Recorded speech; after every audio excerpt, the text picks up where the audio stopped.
Hello, c'est parti pour l'épisode du jour, le développement de l'enfant. Alors pour ceux qui ne me connaissent pas, je suis la fondatrice d'Itado Coaching. Mon accompagnement repose sur différents outils comme le coaching, l'hypnose, les guidances et encore plein d'autres outils. Si tu veux en savoir plus, je t'invite à tester la séance découverte et en plus, elle est offerte. Elle nous permettra de faire connaissance, de répondre à toutes tes questions et surtout de te proposer la prestation la plus adaptée à tes besoins. Toutes les infos pour prendre rendez-vous sont dans la description. Allez, go pour le menu du jour. Qu'est-ce qu'un enfant déjà? Ensuite, nous allons aborder les différentes phases du développement de l'enfant, de la phase 1 de la naissance à 2 ans, des 2 ans à 6 ans, 10, la préadolescence, l'adolescence. Et je terminerai par les besoins de l'enfant et l'adulte. Allez, vous êtes prêts? C'est parti. Alors déjà, qu'est-ce qu'un enfant? Beaucoup pensent qu'un enfant, c'est un petit adulte. Contrairement à ce qu'on pourrait croire, l'enfant est le petit de l'être humain et c'est un jeune être humain en cours de développement. Son intelligence se construit au fur et à mesure qu'il grandit, mais également par toutes les interactions qu'il va avoir avec son environnement. Quand je parle de l'environnement, c'est pas seulement papa, maman, les frères et sœurs, cousins, cousines, enfin la famille au sens élargi, l'école et toutes les autres personnes, les autres lieux où il va se rendre. Une chose à garder à l'esprit, c'est que tout au long de son développement, il va tester, expérimenter et apprendre. Pourquoi j'ai choisi de faire cet épisode sur le développement de l'enfant? Bah déjà, j'ai travaillé 15 ans dans le domaine avec les enfants, que ce soit en tant qu'enseignante, en tant qu'animatrice et tout ça. Je suis également l'aîné de ma fratrie, on est 7 enfants, et je suis également l'heureuse tata de plusieurs neveux et nièces. Zacharia, Isaac, Momo, Baki, Kaylee, Imran, Ayoub, Aïcha, Soum, Mimi, Abi, et pour tous les prochains que je n'ai pas cités ou ceux que j'ai oubliés, sorry. Du coup, on commence par la phase numéro un. La phase numéro un, c'est de la naissance aux 2 ans. Alors, comme j'ai dit, c'est que l'enfant, là on va parler du bébé, du nourrisson vraiment, c'est que le petit de l'être humain est un être très vulnérable et dépendant. Si on regarde et qu'on compare aux autres mammifères comme le poulain, les chatons, on voit que un poulain, après sa naissance, au bout de 7 minutes, il peut courir, il se déplace, etc. Quand on regarde les chatons, pareil, ce sont des petites boules de poils, même s'ils ne voient pas très bien, ils peuvent se déplacer, se repérer, suivre la maman, l'odeur de la nourriture. Quand on regarde le petit de l'être humain, alors déjà il est nu, pas de poils, et même s'il a des poils, c'est pas ça qui va lui tenir chaud. En plus, il peut pas se déplacer et il arrive même pas à tenir sa tête. Donc ce qui en fait un être vraiment très vulnérable et très dépendant. Du coup, c'est pour ça que les premiers mois d'un bébé, la relation avec la mère est quasi fusionnelle parce que l'enfant, le bébé, pense que maman est une extension de son corps. Jusqu'au moment où il se rend compte que, ah ben non, maman ne fait pas partie de son corps. Maman est un être humain à part entière. Du coup, du fait qu'il soit dépendant, vulnérable et dans une relation fusionnelle, c'est vrai que il est très demandeur des bras de maman. Mais attention, papa a aussi sa place. Papa a aussi son rôle à jouer. Donc au fur et à mesure de son développement, il développe une intelligence pratique, il touche et met tout à la bouche. Parce que c'est sa manière d'appréhender le monde. C'est sa manière de découvrir, d'expérimenter. Ah, et il y a une phrase de Maria Montessori que j'aime beaucoup. Le petit, sorti du ventre de sa mère, n'en est pas encore détaché. Et c'est vrai. Donc très souvent, on retrouve les petits dans les jupons de leur maman. Ok, de la naissance à 2 ans, il y a beaucoup, beaucoup, beaucoup de choses qui se passent. On a le développement de la motricité et la coordination des mouvements. Comment aborder cette période sans parler de l'apprentissage de la marche? Alors, il faut savoir que l'apprentissage de la marche ne commence pas au moment où l'enfant commence à se mettre debout, hein. L'apprentissage de la marche, il commence dès les premiers mois de la naissance. Pourquoi? Parce que au tout début, la marche, c'est équilibre, déséquilibre. Quand on marche, on est équilibre, déséquilibre, équilibre, déséquilibre. Mais pour pouvoir se mettre dans une position de équilibre, déséquilibre, on apprend déjà d'abord à être en équilibre. Donc, ça commence déjà par apprendre à tenir sa tête. Ensuite, le bébé apprend à s'asseoir. Je cite les étapes, mais enfin, en tout cas pour la tête et le apprendre à s'asseoir, c'est quand même dans cet ordre-là. Après, pour les autres étapes, c'est pas forcément dans cet ordre-là. Les enfants vont chacun à leur rythme et les rythmes peuvent être différents. Donc, on apprend à tenir sa tête, on apprend à s'asseoir. Après, au début, quand on les pose, ils ne bougent pas. Ensuite, il faut très vite être vigilant parce que du coup, ils tournent, ils peuvent rouler et si on fait pas attention, on le retrouve par terre, ce qui n'est pas forcément très safe pour le bébé. Et très vite, ils apprennent à redresser le buste. Et ensuite, bah, ils apprennent à se mouvoir. Il y en a qui passent par l'étape quatre pattes, d'autres pas. Il y en a qui passent par, je sais pas comment on appelle ça, où juste il y a une jambe pliée et l'autre jambe qui traîne derrière. Il y en a aussi qui se déplacent, genre, comme les phoques, là. Hop, hop, hop, ils rampent par terre. Mais quoi qu'il en soit, ils apprennent à se mouvoir comme ça. Et très souvent, quand que ça soit quatre pattes ou autre, ils sont très très rapides après. Et après ça, ils apprennent à se lever en se tenant aux objets, aux meubles, aux jambes. Et après ça, ils apprennent à tenir debout tout seuls, même s'ils bougent pas. C'est trop marrant. Ensuite, ils font leur premier pas, on tombe. Un deuxième pas, on tombe. Ensuite, on fait les 3 pas. Et généralement, quand ils ont fait les 3 pas, après, c'est beaucoup plus serein là. Et quand ils ont fait les trois pas, là, très vite, ils se mettent à courir. Bon, même s'ils font un peu peur parce que quand ils se mettent à courir, ils ont une manière de courir qui est trop marrante avec leurs jambes tendues d'une manière. Et t'as l'impression qu'il peut tomber à tout moment.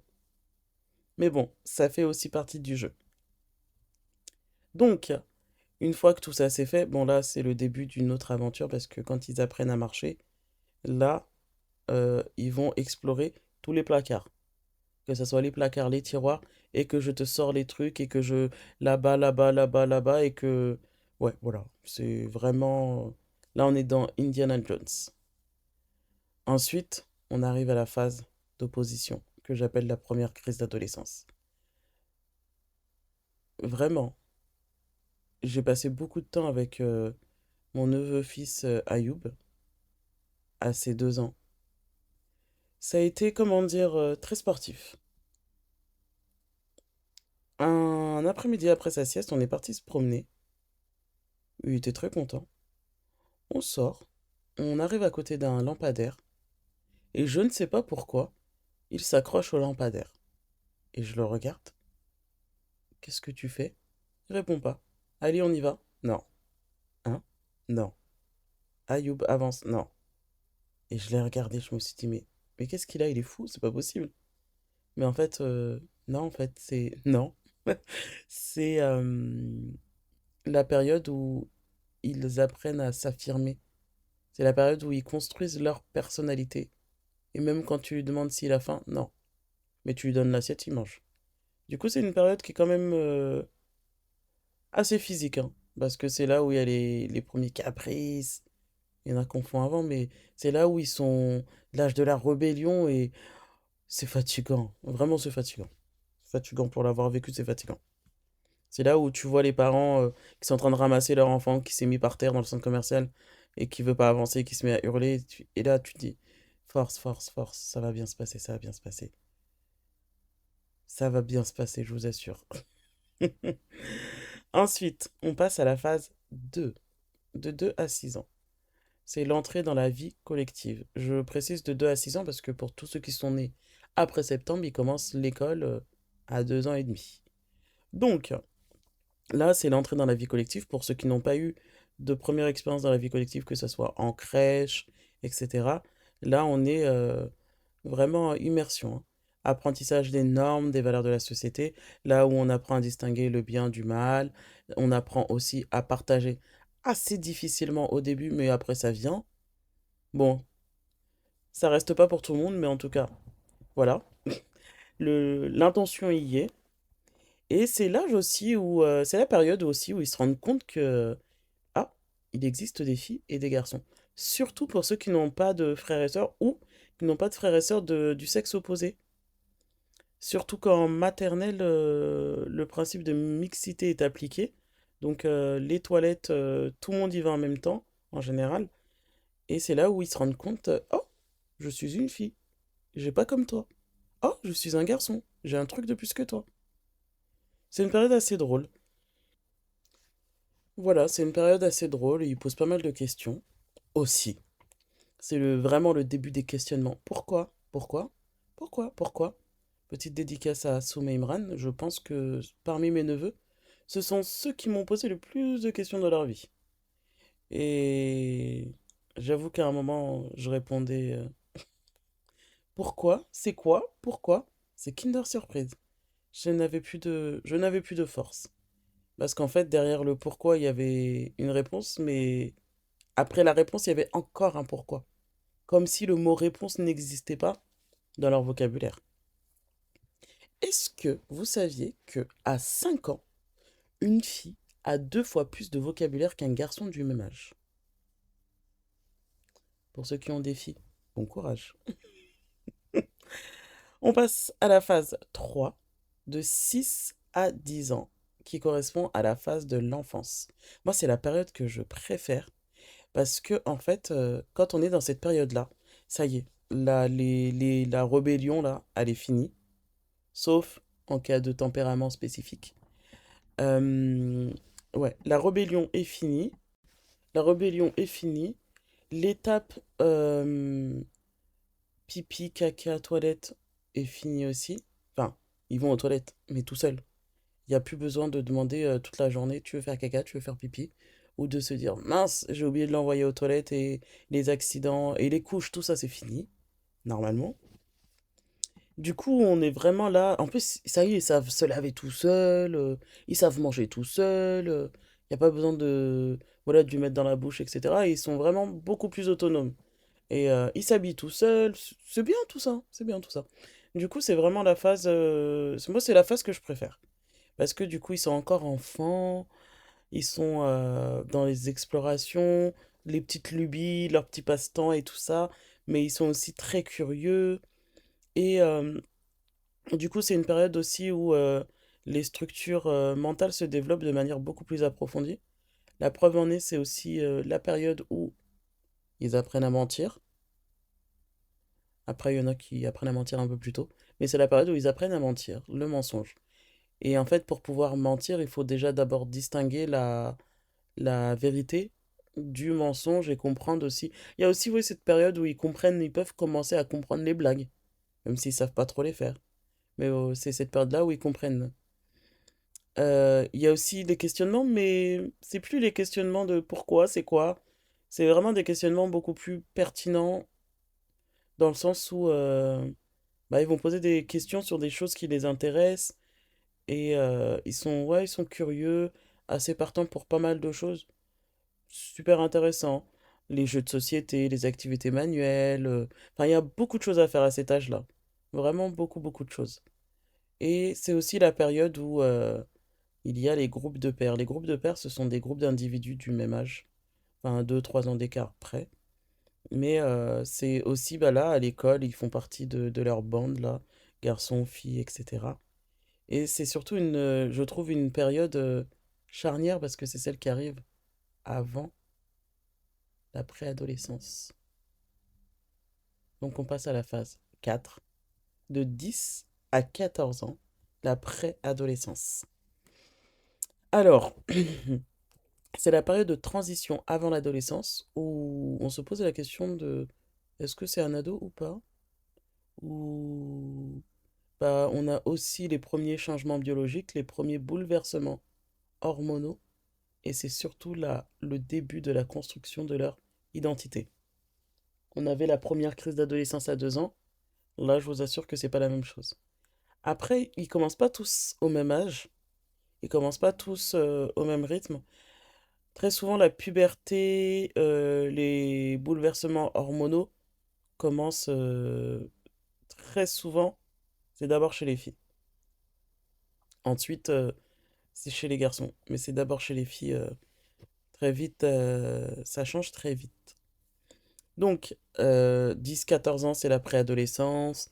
Bon, ils se considèrent comme ados. Moi, je suis désolé, ce ne sont pas des ados. Ce sont des pré-ados. Mais ils se considèrent déjà comme des ados. Donc, on arrive à 14-18 ans, l'adolescence. Bon, euh, dans les faits, l'adolescence ne s'arrête pas à 18 ans. J'ai même envie de vous dire que pour certains, elle ne s'est toujours pas arrêtée. Mais bon. Donc, qu'est-ce que c'est l'adolescence? Alors, l'adolescence, il y a de nombreux changements physiques. Le corps change. Le corps est, comment dire, il y a une pluie d'hormones qui traverse le corps. Donc, bouleversement émotionnel entre enfants et jeunes adultes. C'est pas encore un adulte. Bon, c'est pas encore vraiment un jeune adulte, mais ce n'est plus complètement un enfant. Et très souvent, les relations à cette période-là changent avec aussi bien les parents, l'entourage, etc. C'est la période où ils sont tout le temps fatigués. Tout le temps fatigués, mais genre on ne sait pas trop pourquoi. Ah justement, c'est parce que leur corps est en pleine croissance. Du coup, ils sont dans l'opposition, dans l'affirmation, dans la demande d'indépendance. Et c'est surtout le moment où on se demande si réellement, genre, est-ce qu'ils ont compris l'éducation qu'on leur a apportée? Oui, oui, oui, c'est à ce moment-là. Mais en fait, ce qui se passe, c'est que c'est pas qu'ils remettent en question l'éducation qui leur a été délivrée, apportée, etc. Faut pas croire que quand vos enfants ils sont adolescents, ils font tout et n'importe quoi, que ça veut dire que ce sont des mauvaises personnes, etc. Pas du tout. Loin de là. Loin de là. Ils sont encore en expérimentation, en apprentissage. C'est juste que les conséquences de leurs actes là sont un peu plus costauds. Du coup, étant donné qu'ils sont des enfants qui sont en train de devenir des jeunes adultes, bah, ils pensent très souvent qu'ils sont déjà adultes, ce qui n'est bien évidemment pas du tout le cas. Et on le sait, nous, en tant qu'adultes, confirmés qu'ils ne sont pas adultes. Mais c'est aussi cette période-là où, justement, ils vont construire leur identité. Et finalement, c'est comme si ils faisaient une lessive. Dans le sens où, bah, ils vont prendre ce qu'ils ont à prendre de l'éducation qu'ils ont reçue, des valeurs que vous leur avez transmises, et ajouter à ça leur propre personnalité pour devenir les adultes de demain. Et effectivement, ça peut faire un peu peur parce qu'on se dit, mais je comprends pas. Où est passé le petit garçon ou la petite fille? Oui, oui, on peut se demander où sont passés le petit garçon ou la petite fille qu'on a élevé. Mais qui est cet individu? Boutonneux, très souvent. Non, j'avoue que l'adolescence, c'est pas simple, hein. Mais heureusement, pour la majorité d'entre nous, ça s'arrête. Et après, on devient un adulte. Je termine du coup avec les besoins de l'enfant et de l'adulte, parce que finalement, un adulte, c'est un enfant avec des responsabilités. Et on continue d'apprendre, on continue d'expérimenter. C'est juste qu'on a plus d'expérience que les enfants. Pour définir nos besoins, je me suis appuyé sur la pyramide de Maslow. Et en bas de la pyramide, on a les besoins physiologiques. Qu'est-ce que c'est les besoins physiologiques? Les besoins physiologiques, c'est répondre à la faim, la soif, la respiration, le sommeil, l'élimination, tous ces besoins exprimés par notre corps finalement. Ce sont les besoins de base si on veut rester en vie et en bonne santé. Ensuite, l'étape au-dessus, on a les besoins de sécurité. Besoin de sécurité, bah, c'est être dans un environnement stable et prévisible, sans anxiété ni crise en fait.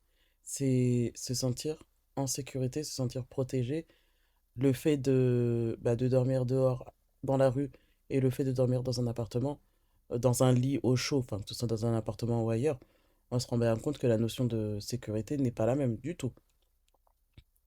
Ensuite, du coup, il y a les besoins physiologiques, les besoins de sécurité. Au-dessus, on a les besoins d'appartenance. L'appartenance, qu'est-ce que c'est?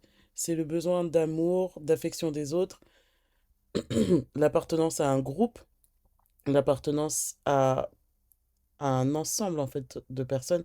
Donc le groupe, ça peut être la famille, enfin il y a la famille, ce qui est quand même important, mais il y a aussi bah, les groupes de pairs, donc avec les amis, les groupes, enfin au sein des différentes institutions, ça peut être au travail, dans un club de sport, dans une association, mais c'est ce besoin d'appartenance à un groupe constitué d'autres êtres humains. Au-dessus, on a le besoin d'estime. Le besoin d'estime, c'est celui où on a besoin d'être reconnu et apprécié. C'est pas, c'est différent du besoin d'appartenance où il y a l'amour et tout ça. Là, c'est vraiment se dire, bah, je suis quelqu'un, j'ai de la valeur, j'ai du mérite, je suis quelqu'un moi aussi, quoi. Et ensuite, on a le dernier besoin ultime, le besoin d'accomplissement. Cet accomplissement, il passe à travers les actes qu'on va faire au quotidien. Ça peut être par le travail, ça peut être par une passion, ça peut être par bah, du bénévolat, quel que soit le domaine. Mais c'est vraiment se dire, bah ok, j'ai rempli mes besoins physiologiques, ensuite j'ai rempli mes besoins de sécurité, mes besoins d'appartenance, mes besoins d'estime. Là, bah, tous les besoins précédents ont été comblés, donc je peux moi aussi m'accomplir aujourd'hui et apporter ma contribution au monde. Et c'est ça qui est important à retenir, c'est que avec tout ce que je viens de dire, si les besoins de base ne sont pas remplis, ça va être difficile de pouvoir aller vers l'accomplissement, aller vers ce moment où on se dit, ah ouais, là je suis bien en fait, là je suis heureuse, heureux, et là je vais pouvoir donner aux autres et apporter ma contribution. Parce que, en fait, on ne peut pas donner aux autres ce qu'on n'a pas.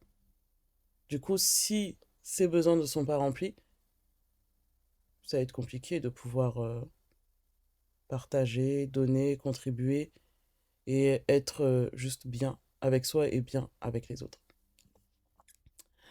Donc, ça sera tout pour aujourd'hui. Si cet épisode t'a plu, je t'invite à le partager, like, commente, évalue. Le garde pas pour toi. Tu peux m'écrire sur Insta pour me faire des retours ou si tu as des questions.